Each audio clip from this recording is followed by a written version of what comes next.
But the reality is that nobody's broken. The problem is that we haven't acknowledged the full extent of who we are. The power of the journaling process is not in the re-examining of it, it's in the doing of it. Journaling didn't change my life. I fucking did.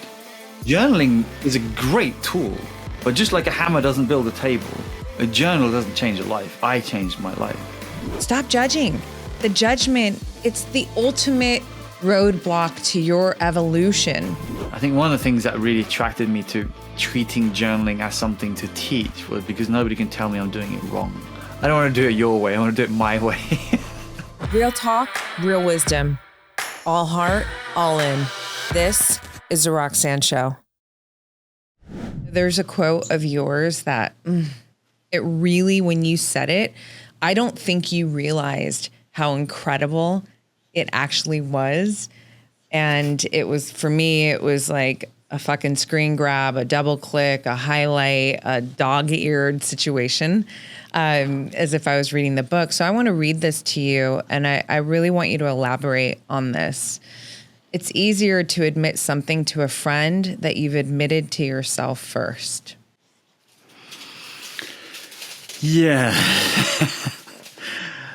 I think the idea here is that we need to get to know ourselves. And one of the things I think is the power of journaling, jumping straight into that, is essentially the fact that we have an opportunity to connect with ourselves in a way that's extremely honest and extremely vulnerable. But that in itself is so unusual for most people because we're so addicted to having masks on all the time. I think a lot of the time we forget to take off our mask when we look at ourselves. And I know for myself, like just that process of admitting things is brutal. Yeah. Yeah. I agree with you. Coming to terms with the fact that, you know, we're not amazing people a lot of the time. And then having to just say, you know, like, I'm a bit of a dick. Well, that's interesting. I'm going to push back on that a little bit because what I hear is just that's judgment. We're not amazing. And that's a judgment, right? But the point is that our behavior isn't always perfect. Sometimes we make mistakes. Yes. But that's beautiful. Exactly, it is. But the problem is that it's so hard sometimes to accept that that's there. Yes. It is true, it's real, right? But we want to portray ourselves like this is the whole coming back to the masks, right? So we have these masks of like, I am proper and I'm nice and I'm a good person. And then when we behave outside of that kind of limited point of view, then we just discard it. And then that's the part that to me is, okay, we're going right in the depth. Of course. So, right. The concept of healing is to make whole, to make complete. Yeah. Right? Yeah. And there's this illusion that we're broken. Mm-hmm. So there's this sense of, I'm broken, I need to heal myself, I need to kind of put myself together. But the reality is that nobody's broken. What the problem is that we haven't acknowledged the full extent of who we are. And that full extent involves a lot of discomfort because we have to accept all the sides of ourselves that are there that we just don't want to admit to anyone, let alone ourselves. And I think this is where that real the release comes. Yeah. Because for me, the energy release that comes from that acknowledgement is that we are able to let go of the fight that's internal. We can let go of that pushing away parts of ourselves that we're rejecting.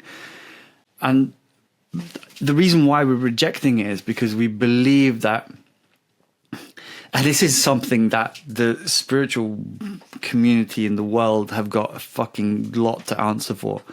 This idea that if you say it, you manifest it and all this fucking bullshit, right? Like, just because I say that sometimes I behave badly or sometimes I am greedy doesn't mean that that's going to make me a greedy person. Mm-hmm. What it means is I can acknowledge that is a part of who I am. But if I keep pushing it back, then we definitely know it's going to pop up. Yeah. Then we know that it's going to be fighting to be seen, and then it will come up in the least perfect moments, to put it like this, right? It's going to fight its way into our consciousness, but by allowing it to be visible and being willing to look at that and go like, I am a generous person, and sometimes I am greedy. That means that I am a step closer to healing in the sense of becoming whole. But without this idea of it means because I accept it, that I have to live it. Yeah. Yeah. I think this is something that's like a really important thing for me, this idea that just because we accept that something exists within us doesn't mean that we have to live it out. And this is something that's such a Western Christian idea of thinking, that thought is sin. So then you're stuck. Yeah. Right? You've got an ego controller, you got the subconscious, the unconscious that's there bubbling all kinds of shit. And then suddenly we've got this cultural phenomenon that goes, just because you thought it, you're a sinner. Right? You're screwed. Right? Yeah. I deeply resonate with that.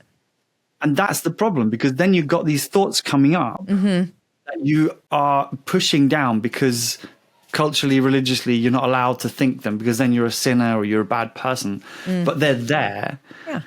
But that cultural aspect means that you are a sinner. But the reality is that you have a thought.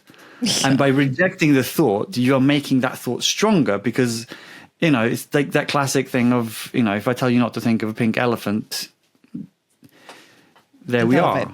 Yeah. Yeah, exactly. You know? Yeah. I deeply resonate with that. I feel that immensely. I mean, essentially it's, you're really pointing to this idea that, you know, everything in life is really a spectrum, right? It's all one thing, right? So, you know, like how I could add to that. And these are deep thoughts that I've had, you know, silently to myself over my life. But this idea of, you know, eradicating war, it's like, well, you can't.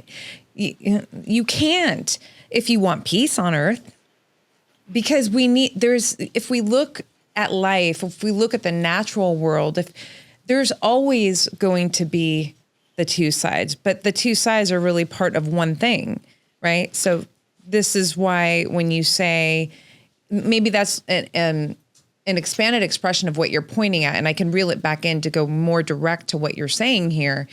But can we both acknowledge that that's what's happening, that there is a spectrum, right? And sometimes, you know, which polarity, right? There's two sides, which is really all one thing, and the spectrum, sometimes you're leaning a little bit this way, a little bit further over here. And what you're essentially pointing at is the minute we start judging ourselves and trying to deny the spectrum, that maybe over here, I feel a little bit more greedy today than my generous state, which is really the truth of my essence. You know, if I start denying this, if I start resisting this, I'm actually only erupting it. I'm actually making it more, pronounced. And ultimately, what's that going to do? Well, we know that can turn into addiction. That can show up in it can manifest in a lot of unhealthy, you know, sort of expressions.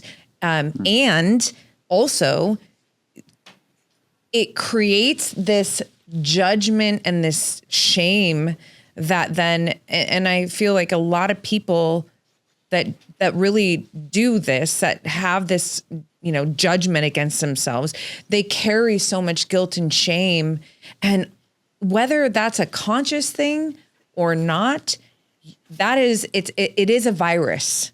And ultimately, it's a virus that I believe keeps you disconnected from your heart.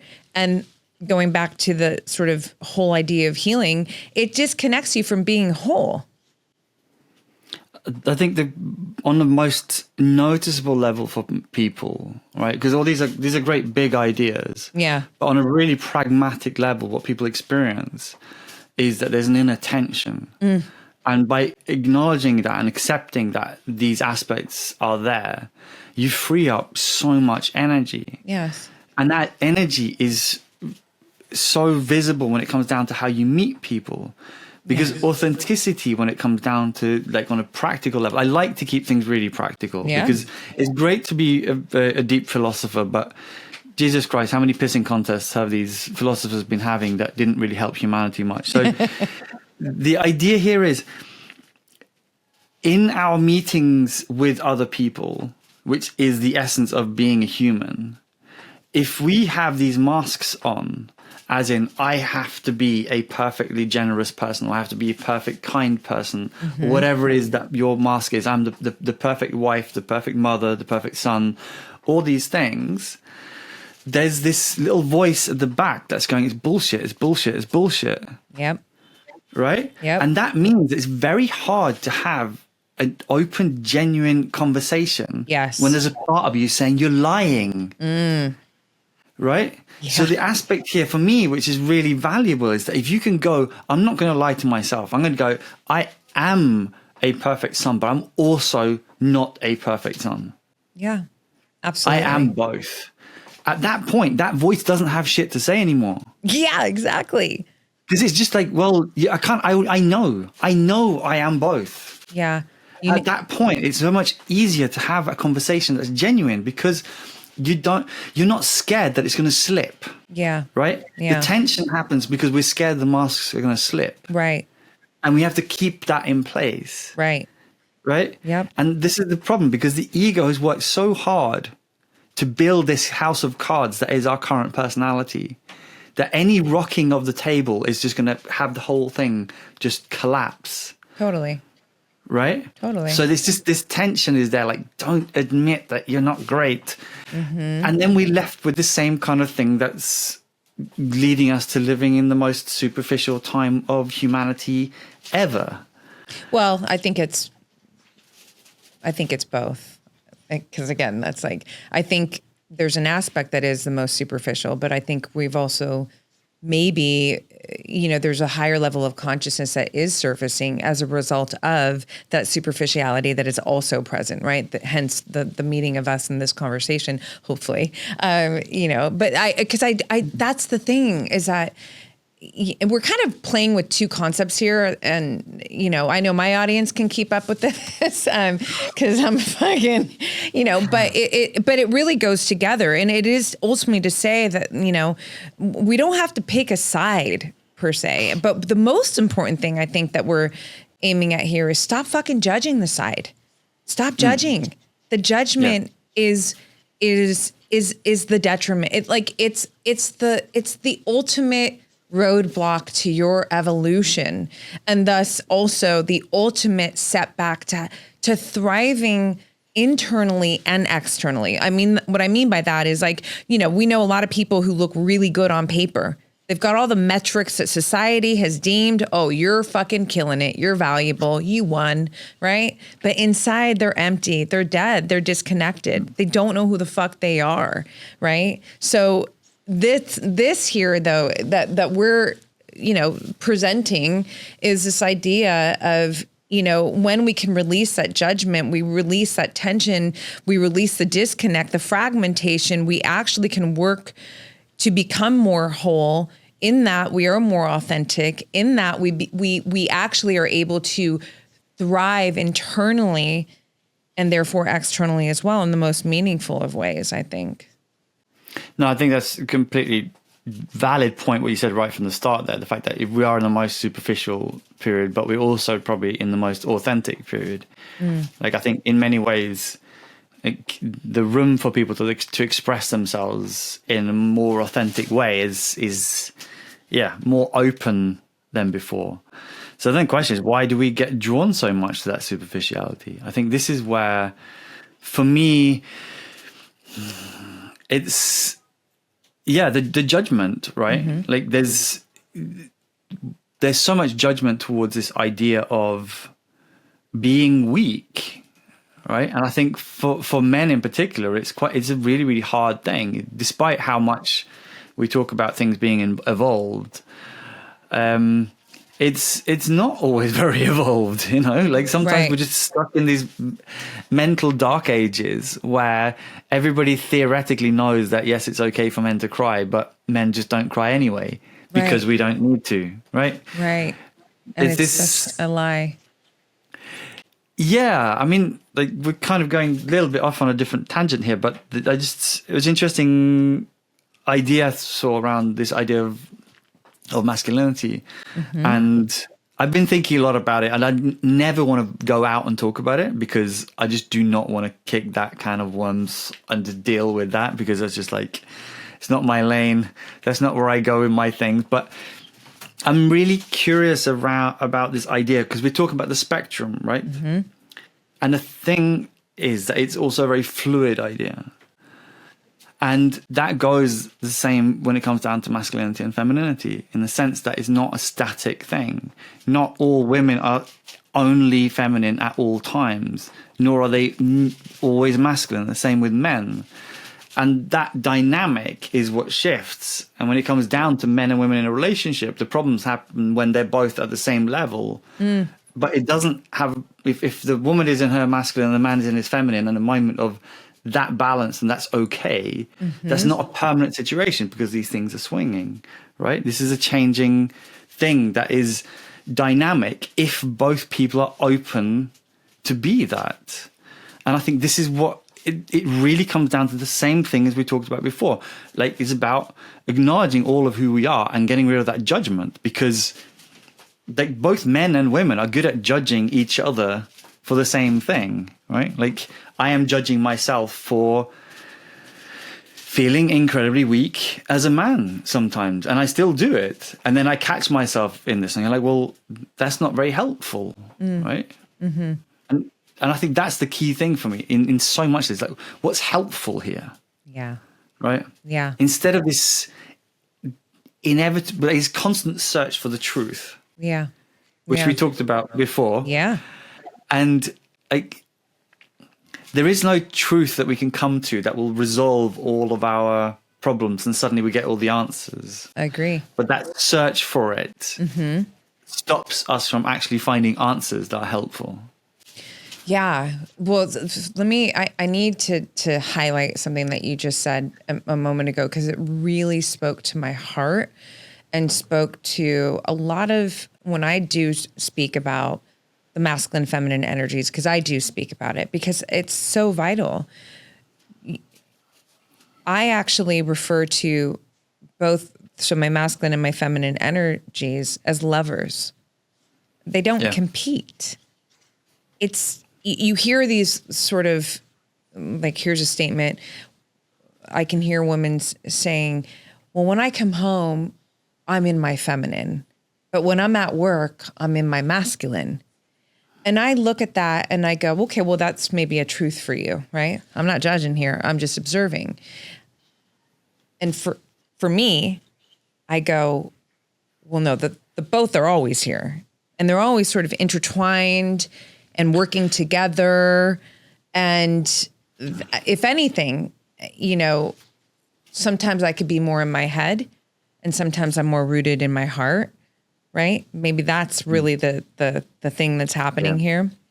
But I love how you point out the fluidity, because when I believe, and I believe you obviously do too, that when one can actually embrace this idea of fluidity and that they are not separate, then we really actually, you know, there's more internal harmony, which isn't to say that you don't have tension or challenge or, you know, but you're also better sort of, you're more able to access the whole of your being through this. Because listen, there's so many fights that we have to deal with internally. I think the whole concept of the masculine and the feminine being separate, like, that creates a fight in of itself, and it's an unnecessary fight. like. I mean, I think the issue here, and this is something I keep coming back to, like, especially recently, this idea of having to embrace the paradox. Right? Yeah. And that is what it is. We have to embrace the paradox of being human. And that goes down from the micro level to the macro level, right? On the micro level is exactly what you're talking about now. Like, the paradox is that sometimes I have a very strong feminine side and sometimes I have a strong masculine side, and everything in between. And that is something that's inevitable. And again, like, I think you see this particularly with, you see this with the women who are pushing down any masculine and just pushing themselves into a little box of extreme femininity, just like you've got the guys who are doing the same thing with the extreme masculinity. Right. But then that paradox goes down to absolutely everything, to the point of the whole paradox of being alive. I mean, the whole concept to me is insane, right?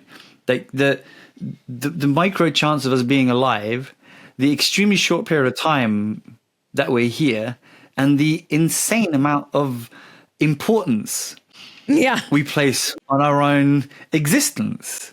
And I do this. Like, I mean, sometimes I have thoughts around legacy. I'm like, what the fuck legacy? Like, you're walking down the streets trying to find a place to sit down and grab a beer, and you're pissed off with that place because there's not enough people, and pissed off with that place because there's too many people. I mean, like, and you talk about legacy? It's like, seriously, like... Like, this is the absurd paradox for me of being alive, right? Yeah, it's interesting. I love this so much. I often say, this is my sort of idea around we have soul self, spirit self, sort of join those two words and energies together. And then we have human self. And, for me, I believe that when we become conscious and connected to soul self, spirit self, and not just a moment, but we hold that consciousness so that when we are down here in human life, we're actually moving in partnership with soul self, spirit self. This is important. This is also, to me, how we can actually become more whole. And here's the piece. This is so important here. We cannot forget the human part. We can't because we're fucking, I don't even want to use enlightened, but because we are cognizant of soul self and, and everything magical and fucking, that comes with that. And I don't mean to be irreverent because I am such a devotional woman to my soul and to my spirit. And I also know that my fucking soul came here to be human. And to have the human experience. And what does that mean? That means you're going to mess up. That means fuck the idea of perfect, unless you want to just torture yourself, right? That means that you came here to fucking bleed on purpose, right? And it's so easy. And I think sometimes like in the whole sort of spiritual conversation, like, now I sound fucking irreverent, but I'm okay with that. It's like we forget, that it's almost like creating this godlike complex where it's like, oh, you're not allowed to be fucking human anymore. It's like, wait, hold on. Don't you understand what we came here to do? It's to do this here, right? Absolutely. And I think this is also one of those parts where, like, again, going back to the whole idea of paradox, this is the idea of the sacred and the mundane, right? We have the mundane of being human in the world, and the sacred of being connected to the holy. And that is, life is lived in the mundane, right? Yes. And the connection might be made to the sacred, but life is still, and this is what, this is where we are, right? Yes. And I think this is the beauty of it as well. This is what I'm doing for me, this is the way in for journaling, right? Like, through, essentially, my example of this is, sometimes I imagine what the Buddha would do. And the Buddha never, in my mind, is cycling around the city going, fuck these other cyclists, they're annoying me. The Buddha is just like happy pedaling away. He's never angry behind the driving wheel of the car. He's just super chill, right? Like, the Buddha doesn't give a fuck. Yeah. So if I give a fuck, it means I'm obviously not the Buddha, which there was no doubt about anyway. But that is my signal, because there are some parts of the world, there's some parts of my existence, but I really don't give a fuck. I'm absolutely, completely chill. I am the Buddha in some very small parts of my life. In the majority of others, everything else that comes into me is just feedback. And that's signs for me to go, you might want to be a little bit more Buddha on this one. Yeah. Right? Yeah. And that's what I think is the part of living as human, right? Yes. Because everybody's going to have different inputs. Yes. So this is, again, this is one of the things I hate about like self-help literature and all this kind of like guruisms. Is this idea that what we do is we take one person who had one set of circumstances and their input made them solve their life based on that. Yeah. And then we think that we can take that and apply it onto us. Right? Yeah. But my input is different, right? My reactions are different. I had a different upbringing. There are different things that fucked me up or whatever. Like I just have a different outlook on life. So if I take this person's solution to them and try to put that on me, it's not going to work. And then I'm going to be pissed off at myself for not being able to fix all my shit. Right? And I'm going to go, I'm a fucking failure. I'm broken. None of this works. I'm going to do another retreat and maybe that will help me. Maybe another dose of ayahuasca, whatever it is, something that will just do it so I don't have to do the work. Yeah. Right? But for me, the work is realizing that I get triggered by certain things. Some things make me cry in a film, whatever it is. And if you're really, really brave, when you go into this, you go, what is it that really makes me happy? What is that gives me deep joy, and start questioning that, right? Dig into these things. And that's the way in to find out who you really are, right? That to me is the essence. And is that what you feel after 30 years of journaling? 30 years now, right? Yes. Is that what you feel it's most given to you so far? This is the most powerful way for me. Absolutely. Because I think anybody who's gone through any work has this realization, or this, not realization, that's true, that's the wrong word. They have this experience of, shit, I've done this and I'm still back in the same spot, of going around a circle. Yeah. Right? Right. And the reason why is because we're not solving anything. We're just improving. And the way that we improve is by reading the signs that come into us. Right? And that is a constant feedback loop. So like for me, the idea of journaling prompts is very nice and I make them and it's quaint. But for me, I've got nothing against journaling prompts. Yeah. I don't. But the point is that my journaling prompt is when I go out and I get pissed off with a guy for something, or suddenly I feel sad about something, or, nostalgic, or anything that comes in that makes me feel deeply. That's something that I'm going like, okay, what's going on here? Yeah. This is interesting. Right. Right. Well, so self-awareness, and, I'll say it here again. I've said it many times on different, episodes and conversations where without self-awareness, you're a shell, you're asleep, and you're certainly not going to be able to grow. Right. So the hard sell around self-awareness is that it's not flashy. It's not Instagrammable. You can't put it in the bank. You can't sleep with it. You can't fucking drive it. You can't hang it on your wall. And yet it will impact every domain of your life. Let me get even more granular. Anything that you want to change, to grow, to expand on, you cannot do it without strong levels of self-awareness. But self-awareness is only the first part. Because you could be fucking... Exactly. Yeah, go. You go. I'm going to pass you the baton because I already feel confident that you can finish it like I would. Please go. I mean, I was the most self-aware fucking person in the room and I didn't do shit about it. Right? Like, it's just so beautiful, such a beautiful idea for the ego to be self-aware and then not do anything about it. But being self-aware is being able to catch yourself in the moment when you're just about to say something really rude or unnecessary or unhelpful and then not do that. Right? Being self-aware is to realize when you're not saying something that is really important to say and then you actually say it. Yep. Yeah. Right? Yeah. Like, well, that's the part. Integration. But it's action to me. Right. It's really about the fact that you use it to do something, because you're right. You cannot grow if you're not self-aware, because you don't know what to change. Right. So self-awareness is the first step. Then you can go, okay, what's happening here? But Yeah. then if you realize what's going on, but you don't do anything about it, like, and that is absolute discomfort. Oh yeah, I think some people actually build homes around that.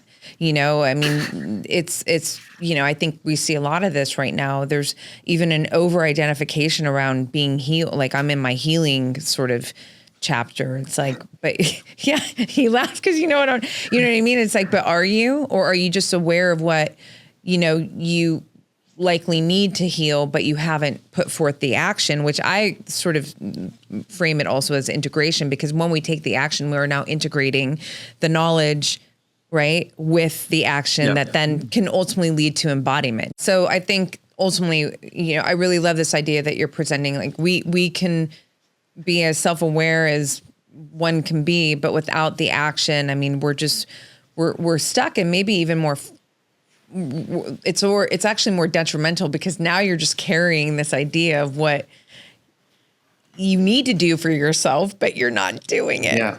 Right? Yeah. So it's like another highway to shame. And I think part of the problem then is that you end up in this negative loop as well. Yeah, right? Exactly. Because you end up with this awareness, and then you have this awareness of not doing something about it. Right. And then you're kind of blaming yourself for not taking action. Right. It's a highway to shame. Yeah, I've been on that. Have you? Yeah, not great. Views are shit. Oh my goodness. Well, so I want to bring this in. This was so special. So how you and I connected, I really want my community to know this, that they all know that journaling is so important to me, because it's been the thing I've been writing for the majority of my life, for as far back as I can remember.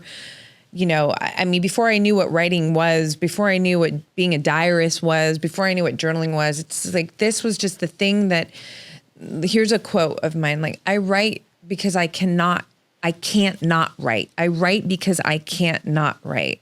It's just this pull that I've felt for the majority of my life. And then I discover recently that there's this journaling festival. And I was like, what the fuck? There's a journaling festival? This is amazing. Because even just when I think about the idea of what it presents, it's like, yes, because I'm such an advocate for journaling, you know?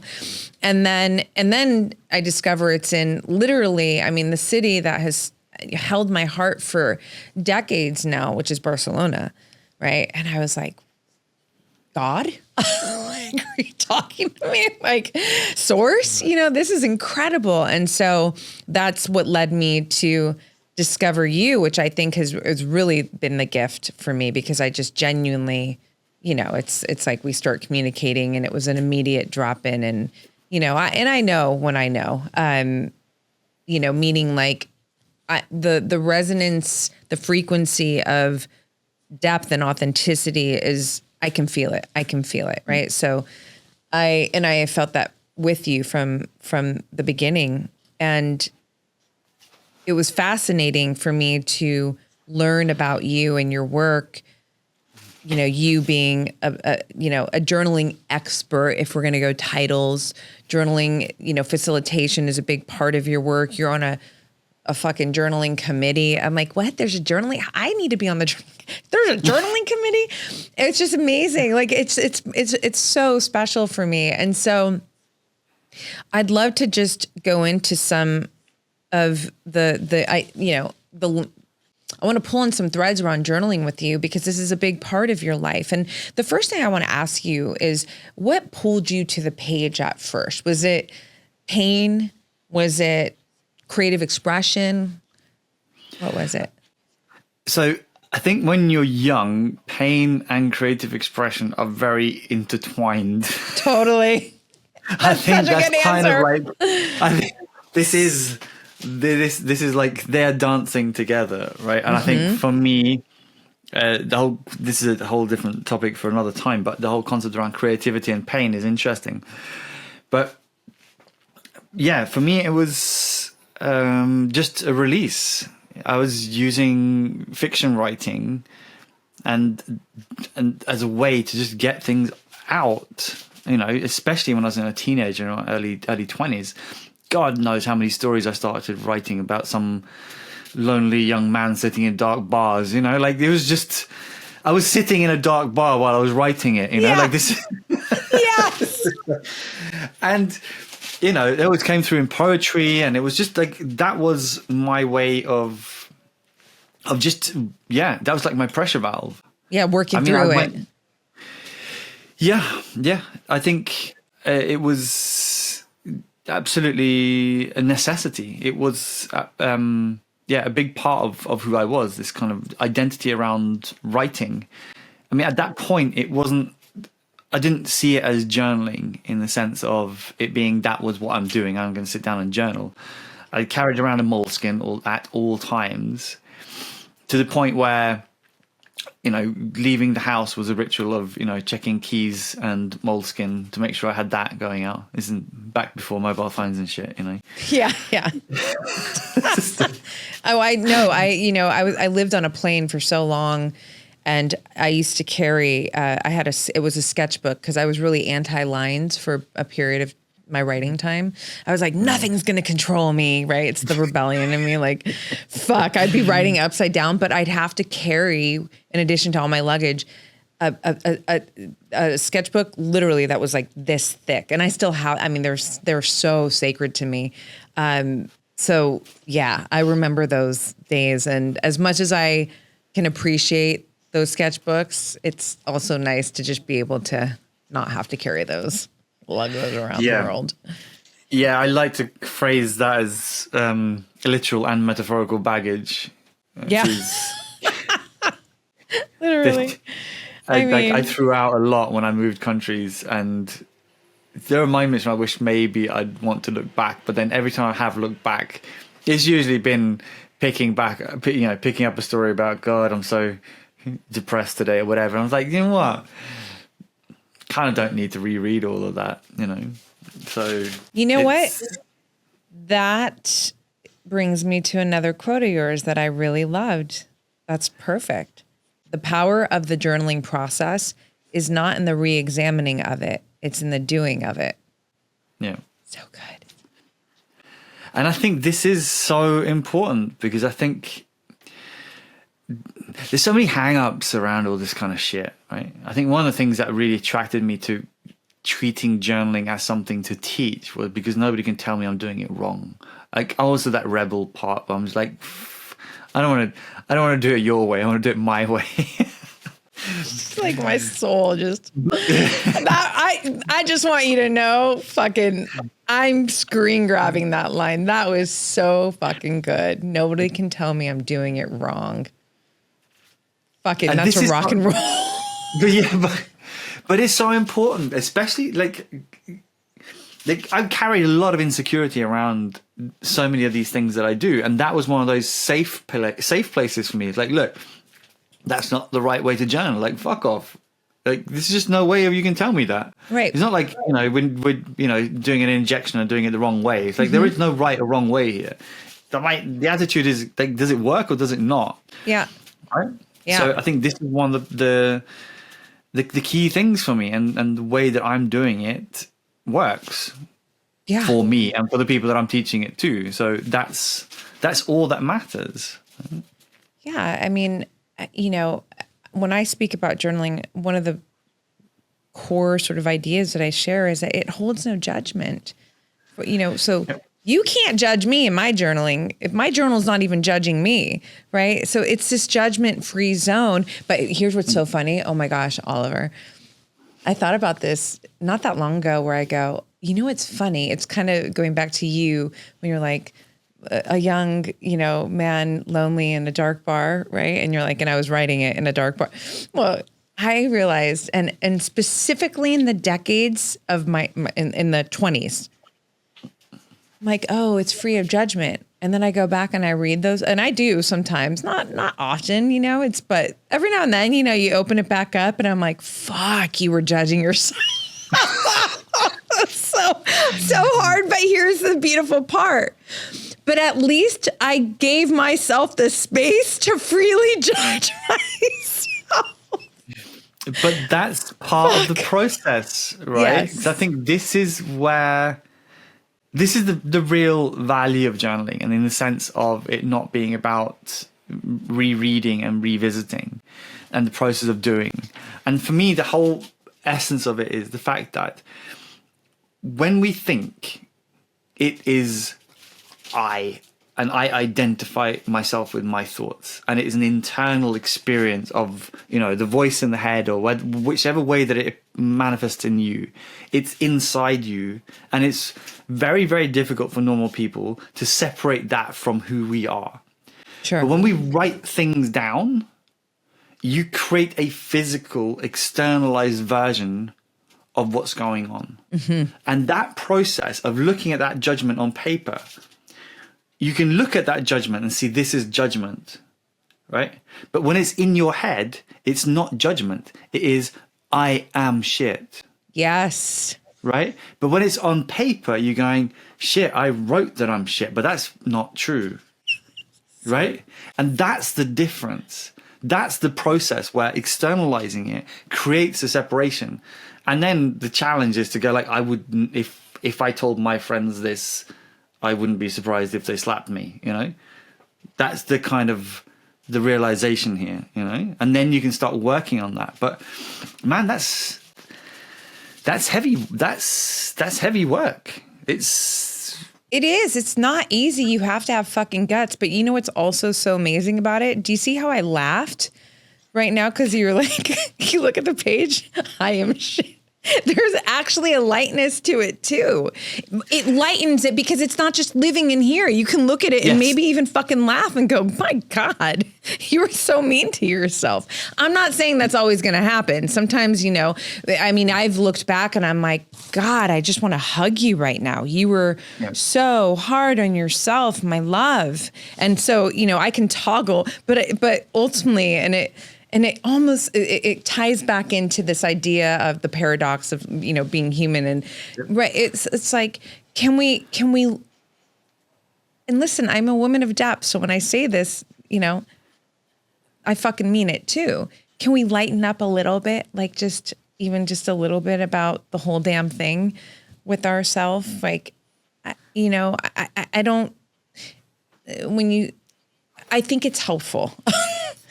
Because really, it is. I mean, all my workshops, I have people laughing because I think if you're going to talk about and write about things that are potentially heavy, you're right. That lightness just helps create an easier atmosphere around it. I mean, if we are going deep, it's important as well, like you said, to keep that connection to lightness, and that's interesting with light in its meaning, light in weight, but light in brightness. Yeah. And especially in the work that I'm doing with the shadow journaling. Yeah. Which it's got a really, I think people often think it's quite heavy, mm-hmm. and they're right, but it doesn't have to end up heavy. Like everything comes back into the light, and working through it in a sense of, like we talked about before, of action, integration. I'm not a big fan of the word integration. It just sounds too fancy for me. I'm like, oh, really? Yeah, I get it, and I use it myself, but I have there's a part of me that's like a little resistance. Oh, no. Oh, my gosh. You couldn't be saying this to him more. I really understand, because I am so particular about words. I really am, because they're a frequency. They're an energetic experience that we give to ourselves, that we give to others. So I have relationships with words, and I have, some of it's not. I'm like, I don't even fucking like that word, so I don't want to use it. So that's interesting. No, I love that you brought that you said that. I'm going to ask you. It's a useful word, right? Because it makes sense, but there's a part of me that's like. Well, you know what's funny? I think the reason why I don't like word integration is because it seems to me that the people who speak about it the most are the ones who do it the least. Ooh, this almost feels like a call out, because the name of my final challenge of the year, my Heart Alchemy Writing Challenge, is actually called Integration. Sorry. No, I take no offense because No, it doesn't. No, because for me, and again, like this is my reality, this is my perception, my perspective. But the weight actually, the word holds a lot of meaningful weight for me personally, because I really believe that the path to embodiment, the precursor is integration for me, you know? So, you know, so I value the word. That doesn't mean that you have to. And it certainly doesn't, you know, throw away she goes home and she changes the fucking name of the challenge.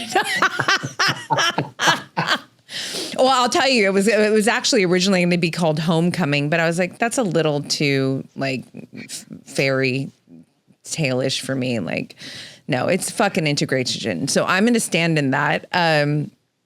But I love that this is the whole, I love that we can have this, you know, I love that we can, you know, have this kind of difference and still, what are you going to say? No, I think, no. Like, I think the key here, and this is like, again, I can tell you, but I'm so fucking tired of people who are stuck in like this spiritual bullshit, right? Oh, yeah. Yeah. And to me, what people get caught up in is on the semantics. Uh-huh. It's like, which word should we use for one thing or another? And it's just like, look, who gives a fuck? Right? Who really, really gives a fuck? If you want to call it soul or spirit or the collective unconscious or whatever the hell it is, essentially, we're all trying on our own to make a little bit of a dent in the universe in a very positive way. And you're stuck on using the right bloody word. I mean, for fuck's sake. Like, get a perspective on, like, get a grip, right? Like, seriously. No, you know, so I can't remember if I shared this with you, but I used to I had a problem with the word spiritual for a long time. Now, listen, the word itself I think it's beautiful. It's actually a beautiful word, right? But my problem with it is that I observe a lot of costumes, and it's this whole I'm spiritual. It's a spiritual, even to say the spiritual community, I'm like, as opposed to what other community? Like, isn't it all a fucking spiritual experience? Like, why are we creating a boundary by calling it, you know what I mean? So I was really not into the word for a long time. And then one of my best friends who, you know, he's an incredible writer and podcaster, and he's very, you know, into all things spirituality, but also like down here, fucking human. He sort of softened me a bit too, because we have high level conversations around a lot of things, and I'm happy to have it back in my lexicon, because it is a beautiful word. But all of this is to say that I genuinely understand where you're coming from, because it's like, look, call it fucking spiritual, call it fucking nasty, call it whatever the fuck you want to call it. But are you doing it? Are you living it? Are you fucking being it? Are you being it? This is exactly it. I think this is the key thing. The only thing that really matters is how does it shape your actions? Mm-hmm. Right? There. That's it. Yep. Like I've had this for a long time where I don't judge people by their words. I judge people by their actions. Like, what are you going to do? Yeah. Like that's, like, and I, that's how I feel about myself as well. You know, I hope people don't judge me by my words.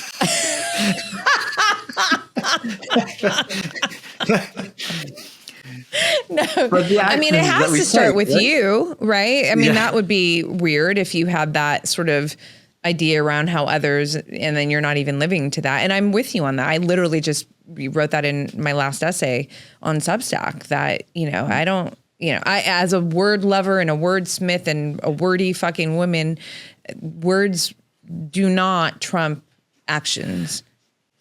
Yeah. And I think this is one part that's been on my mind a lot lately as well. There's this statement that I am absolutely guilty of using a lot, is this idea of journaling changed my life. And it's bullshit. Oh. Journaling didn't change my life. I fucking did. Yeah. Okay. You know? Yeah. Like, journaling is a great tool. But just like a hammer doesn't build a table, a journal doesn't change a life. I changed my life. And what I found fascinating around this was that it was perpetuating this idea of passivity in my own life. I was externalizing my growth and my change onto the journal, and said, like, journal changed my life. It wasn't me, Right. you know. Right. I was just like, you know, just a lucky bystander, and then I was writing in my journal, and suddenly I got better, you know, like, Yeah. you know, and it's just really interesting power of language in this. Of like, one thing is like getting rid of negative self-talk, which, you know, is a complex thing and is very powerful and very useful, but also highlighting positive self-talk. And in this sense, I realized that, you know, talking about the journal changing my life, I'm like, well, that's a bit rich, you know. So I'm the one who went out there and had all those uncomfortable conversations. Yes. No, that's a beautiful point. I mean, I'm often accredit journaling to me becoming the woman that I am today, and I love her very much. And I deeply understand what you're saying. While the pages were certainly the sort of pathway, the portal, the keys to the ignition that you know that helped me understand myself, understand capital SELF and lowercase SELF, right? And then it was, well, what are you going to do about it, right? In a lot of situations, how do you work through this, or who do you want to be as a result now of understanding, you know, this about you? And then it becomes the action, the courage. But you did it. Yeah. Right? Right. That's the thing. Right. Like that, the awareness can come in the journal, but in the end, like we talked about before, right? Like you can build a ton of self-awareness, but if you close that book and you don't make any different choices in your life, then that journal it's not very helpful.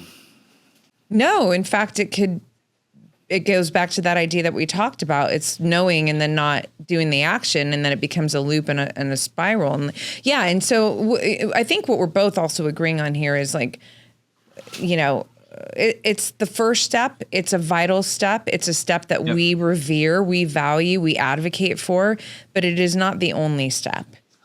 And I think also, we mentioned this last time we were talking in one of our chats, that it's also an incredibly easy step. And I think this is the key, right? Yeah. So for most people, using pen and paper is probably going to be the easiest step to tremendous growth, just through an exploration of self and realizing that there's a depth to all of us that it's hard to grasp just through thinking our way into it.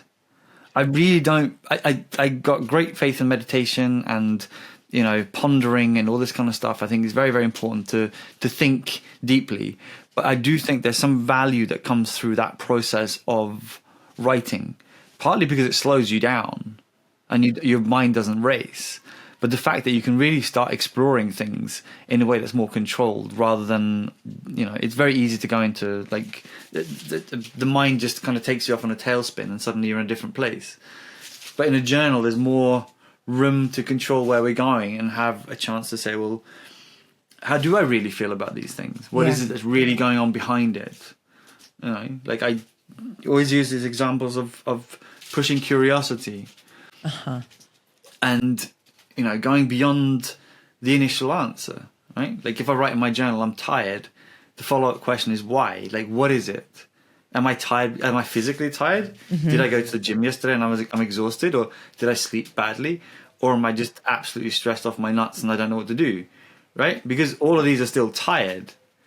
And then we can dig into it and then we can go, okay, fine. So I'm tired because I'm emotionally drained. Okay, why am I emotionally drained? I'm emotionally drained because I'm in a dead-end job and I'm really fucking tired of where life, it looks like, is going. Okay. Yeah. Shit. Now I've got to take ownership and responsibility of the fact that I'm in this job because I took the job, right? Like I'm here because of the choices that I made. Right. And now I've got to face up to the fact that I'm here because of my own fault. Right. And then we go, okay, now that we're aware of that, now we can start making choices. But yesterday I was just exhausted and I had no idea why. Yeah. But now I'm exhausted, and I know that it's because of the choices that I made 20 years ago that led me into this position. And now, finally, for the first time in my life, I can start making different choices because I know why I'm here. Totally. Essentially, it's saying that your journal can become the greatest accountability partner if you allow it to be, right? And that's going to be the result of what are you going to do about it from that point? You extract the information from yourself, you leverage, what I frame as our superpower, which is curiosity, to not be a fucking lazy thinker, to dig deep. I know that's my little asshole way of saying it. But it's a truth because, and I get it. Sometimes to go deeper, in fact, I think a lot of times it's the discomfort that makes people stop. I mean, I know this just even in my coaching and my mentoring, because, I can be, I can have an incredible woman sitting in front of me and I'll just quick story tell, like she'll list out a problem and, and I'll ask the question, well, what does that mean to you? I don't know. Yes, you do. Yes, you do. Sit in that discomfort. It's okay. And now I'm going to ask you again, what does that mean to you? And then, well, it means that, I'm afraid. And what does that mean to you? I don't know. Yes, you do. And you wouldn't be surprised, but a lot of people would be surprised that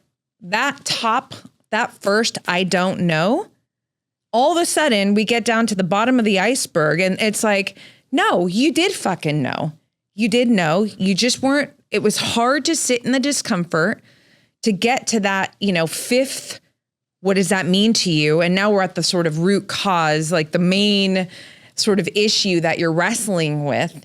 But if I didn't probe you, if I didn't invite you to be okay, to be uncomfortable, just so that you can go deeper, you would have rested at that fucking top. I don't know. And that's where so many people fucking live. And this is the thing where it's like, look, I very much am like you in this idea of, I always say like, I'm not here to tell you what to do or who to be. I'm just inviting you to look at your thoughts, at yourself, and not from a place of judgment, but from a place of curiosity. If anything that I share resonates with your heart and your soul, that's fucking awesome. But first and foremost, I share what I share to be true to my true self, to express myself, right?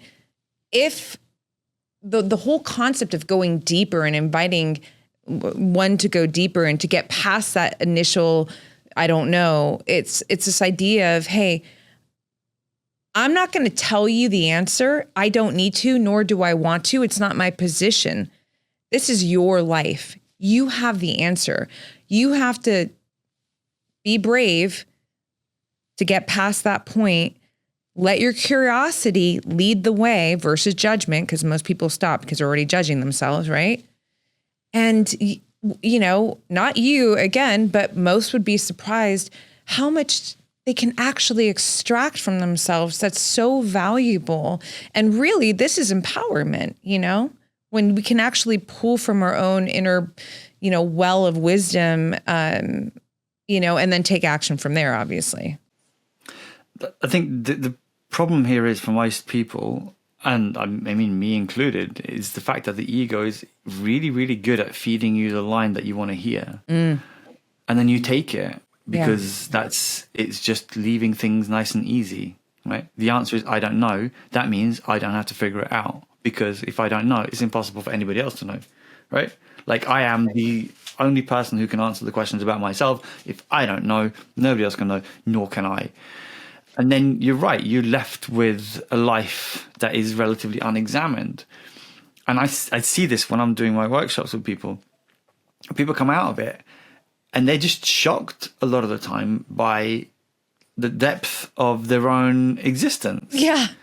Right? This realization that there's stuff inside them that by examining and playing with it. And like a lot of the work that I do is dark but playful, and it ends up quite fun, right? I mean, the classic thing I do is I get people to do like a character description where they write and give shape to something that's inside them, like whatever it might be. So some workshops, like the gatekeeper, for example, the one that's inside us that says compliments are bad and criticisms are welcome in, right? That part that we're like, oh my God, you're so amazing. Oh no, it was nothing. Yeah. Oh, you're so shit at this. Oh yeah, you're right. I'm so sorry. Right? This kind of willingness to accept shit from people, but not with grace, the beautiful compliments, the praise that we get. Yes. Right? So then I play around with this and go, okay, well, what does this character look like? And then giving it shape. And then it's so funny, like people giving it like, you know, Fangs. dungeon masters and all kinds of like, you know, the most from the quite, you know, from the kinky right down through the perfectly normal, right? It was just all the way. It's amazing. And then have dialogues, like have dialogue writing with this internal character. Yep. And then when people are done with that for like 15, 20 minutes of like just really going deep into a conversation with this person that's inside you, which essentially is you, that part of you, and then see the reactions that people have afterwards of shit, like that's all there. I don't think they all understand quite how deep they actually are. Yeah. You know? And I think this is the beauty of it. When people come out and go like, fuck, you know, like there's a lot of wisdom inside ourselves if we're willing to let it out. You know, I think this is like so beautiful to see when people experience it. I totally agree. And what I love so much too is that it's the low-hanging fruit. You don't have to go, whatever anybody wants to do it. I'm not trying to put down this method that I'm about to serve. I'm just simply going to point out that you don't have to fucking go to the top of the mountain in Peru and drink the thing that makes you, you know, or do you have to, like, you can literally, if you don't even want to take a pen out, I mean, just grab your phone and take your notes and write. It's low hanging fruit. It's available to you. You know, you have to show up, you have to do the work. But what we're sharing here is that you have access to your depth without having to fucking go anywhere. Yeah, and absolutely. And I think, but part of that is, I know it's not obviously easy. Both of us have been doing this for a long time. I know. I right? oversimplified the fucking process. No, like I have a tendency to do this for sure. And I think this is like to my own detriment, right? When I'm realizing that I'm running workshops on a very, very high level sometimes. And I forget that, you know, I had a group where one person was a journaling teacher and somebody else had never journaled in their life. And I was like, Jesus Christ, what do I do here? Like the full range of experience. But essentially, the simplicity of it is just that, right? Like of being curious, of having that willingness to explore and not taking the first answer as truth, right? That part right there. Let me ask you, you know, you have, and so this is a second time around with the film festival, the Barcelona Journaling Festival. And it's upcoming. I wish I can be there, but next year for sure. What are you most looking forward to, especially the second time around, you know, creating this experience, not just for others, but for yourself? Okay, two answers. One flippant, but I'm really looking forward to it to be over. Mm-hmm. Okay. No, I understand that deeply. Continue. I really do. But that the other side of it, I've been thinking a lot about that actually. Like, what is it I want to experience from it? And I think when we did it last year, we had no idea what to expect at all. Like, it was just completely new. Like, you talked about what the hell is a journaling festival. That's what we thought, and we were making it, right? So that was really like the whole the experience of it is, what does it mean when you put all these people together who have no idea what it is, and we don't either. And what you end up with is that people, I think people fill the space that you give them. So if you give people a space of generosity and experience, they will fill it with that, right? So you create the room for people to grow into. And that's what we did. And that's the plan with this event as well. And in many ways, it's about, limiting my expectations as much as possible. And then really going into this sense of connection, really. Like, especially because journaling is such a insular, isolated thing to do. And a lot of people, when they are even people who are very experienced journalists, don't talk to other people about it. You've got people who've been journaling for, decades, and their closest friends and family don't know that they're doing it. Right. So then when you create that space where people can suddenly go like, wow, okay, there's tons of other people who are weird and solitary like I am. It's beautiful. It really is beautiful. And like for me, I think one of the major things, just because I was dealing with my own insecurity and all of this, is I realized that, I was hanging out with other people who were teaching journaling and realizing, I can hold my own, like I know my shit.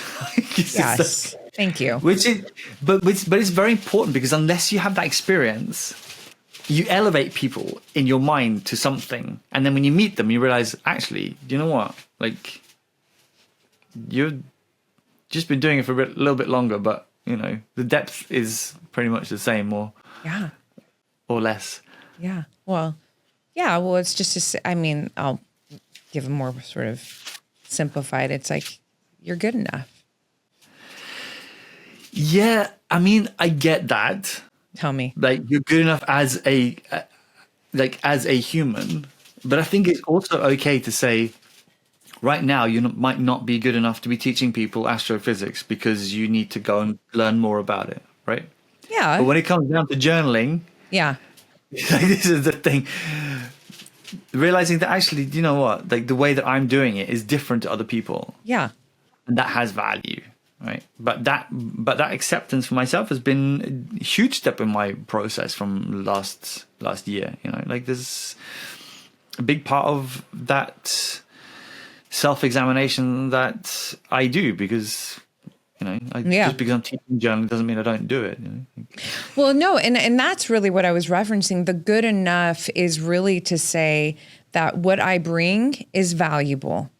Yeah. Mm-hmm. Yeah. And that's it, right? So it's less about am I skilled enough versus do I believe that my authentic self approach, experience, wisdom is of value to present to the world, the room, the person, and it's such an important place to arrive to, especially in your position, leading anything, you know what I mean? We could sit here and play ourselves down all day long. We can also play ourselves up to the point where it's like, okay, where are you really? But I think, do you know what? That's great, actually. That's a really, really good point. And I think I'm willing to bet that that's one of my weaker points, right? Because I think the key here is, just as I said in the beginning, the idea is that just because you do something doesn't mean you have to be it. Mm-hmm. And I think in my mind, there's probably an element of, if I'm self-critical, then I'm grounded. But if I'm praising myself, I'm becoming this kind of like, I don't know what I want to call it, but arrogant and, whatever. And then this sense of, I'm going to be self-critical because then I'm going to be guaranteed not to be arrogant. Yeah. But actually, there's value in having both of those. And by pushing one of them down and like rejecting it, it's not helpful, right? Because like, the worst part for me is seeing people with less capacity doing more just because they're louder than I am. Well, louder, but what's underneath that is that they believe in themselves for whatever, whether we deem that they are worthy or not to be in that position, you know what? They fucking do. Enough and there's something about that. And, you know, this, I get into I have a whole thread with ChatGPT, who I call my oracle, which is like philosophical sparring, where I take my ideas, I'll take a quote and I want to spar with you philosophically, because I want to extract or understand more or whatever. And there's a quote that I actually, it's one of my quotes, where it was this idea around humility.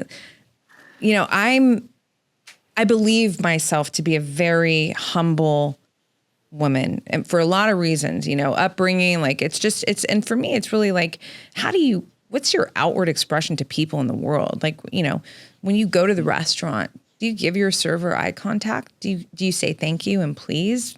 Even if you're in a deep conversation, you know, there's little things like that. But I don't want to take us into the weeds. I just want to point out that what I have observed sometimes is that there's a bit of a mask around this idea of humility, and I think part of it is because we've been sold, you know, this idea that if you can speak with conviction and there's no disruption in that expression that you're, you know, putting forth into the room, the world, that, it's arrogant, right? So let me tone it down, and then let me mask it with this idea that, you know, I'm just being humble. It's like, no, fuck that shit. Like, you listen, if you have something that you really believe in, stand in it.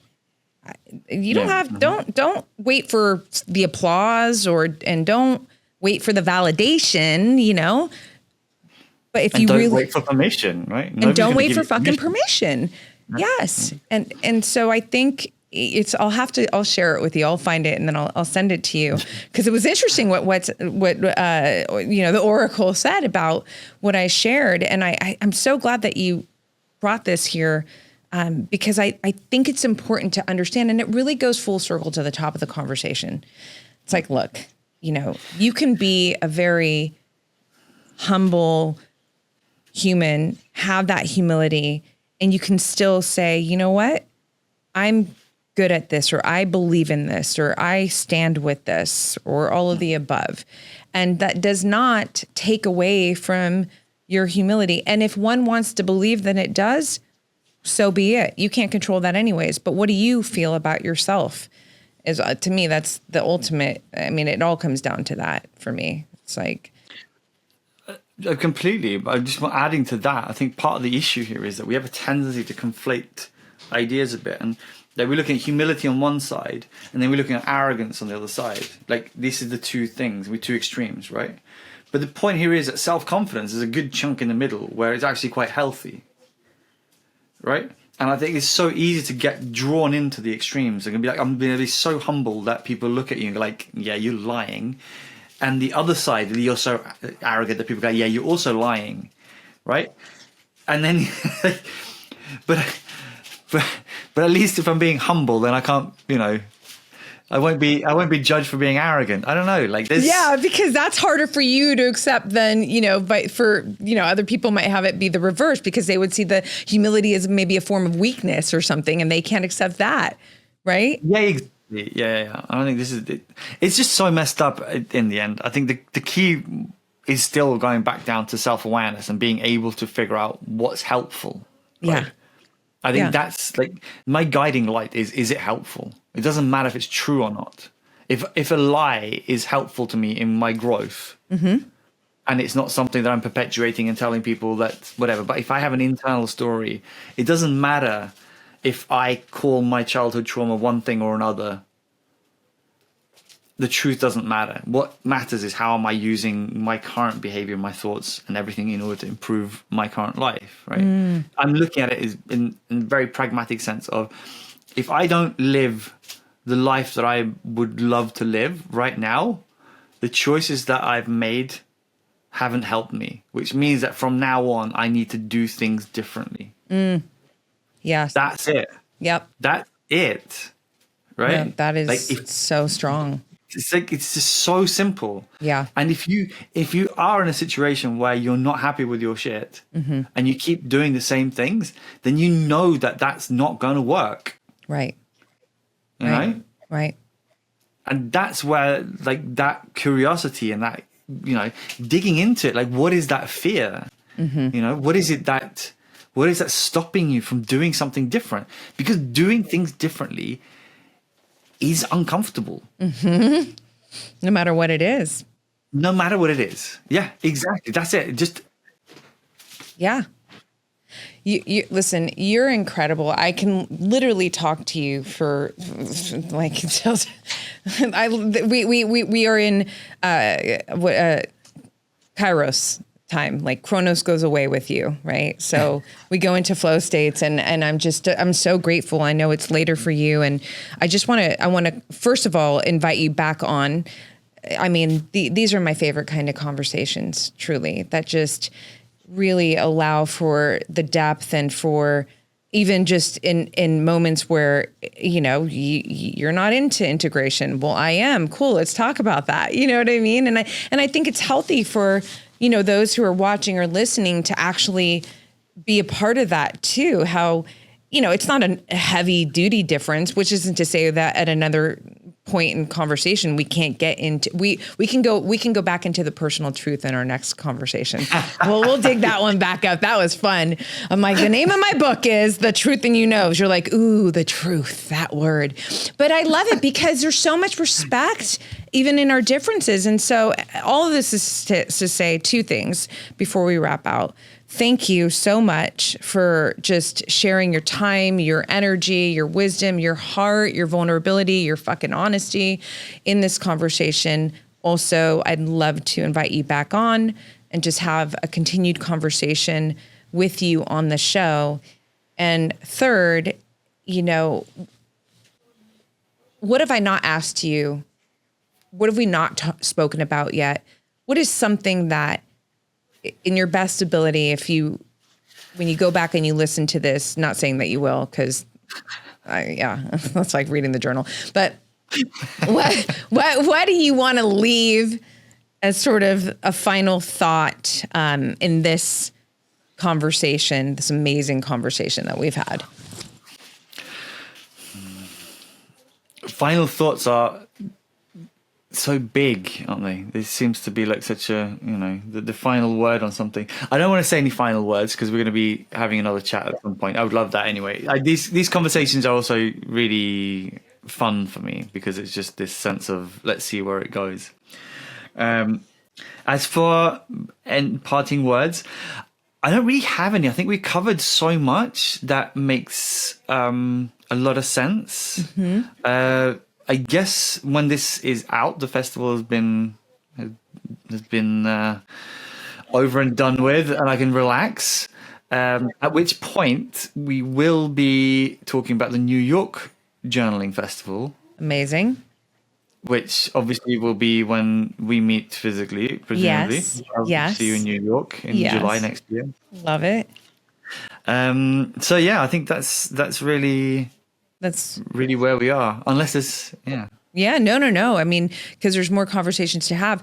I'd love to, you know, obviously you're in Europe. And by the way, this is a world, you know, globally listened to podcast. So, I have, you know, women in my community that live in Barcelona. I just want to, I want to invite, you know, those, you know, who either, it doesn't matter how long you've been journaling, if you're just getting started with journaling, to get involved with you, whether it's, you know, going to, you know, attending one of your workshops, connecting with you on Instagram. I mean, I personally would love to participate in one of your workshops. You know, I'll make sure that I wake up early anyway. So like fucking 3 a.m., you know? So no, I would love to just invite, you know, everyone to experience you facilitating, you know, a journaling experience for them. Cause I already know that it would, you don't have to accept this, but I'm going to say it. I believe it will be life transformative. So I think that's a fair way to explain it. Okay, good. You received. I'll receive that. Yeah. He received. You see the hesitation there? It's like I fighting did. I inside, felt right? it. I was like, you could do it, Oliver. You could do it. You know, I am a coach after all. That's just built into me. So, no, I appreciate you, friend. And I look forward to the next. I'll have all your information in the show notes for everyone to stay connected with you and to attend all of your things. Amazing. Thank you so much. It's been... I remember when I got your DM and I was like, wait, who's this? Like, okay. I thought, this is going to be interesting. And it was. It'll only become more interesting. Yeah, exactly. That I give you my word on. All right. Thank you so much. Talk to you Thank soon. you.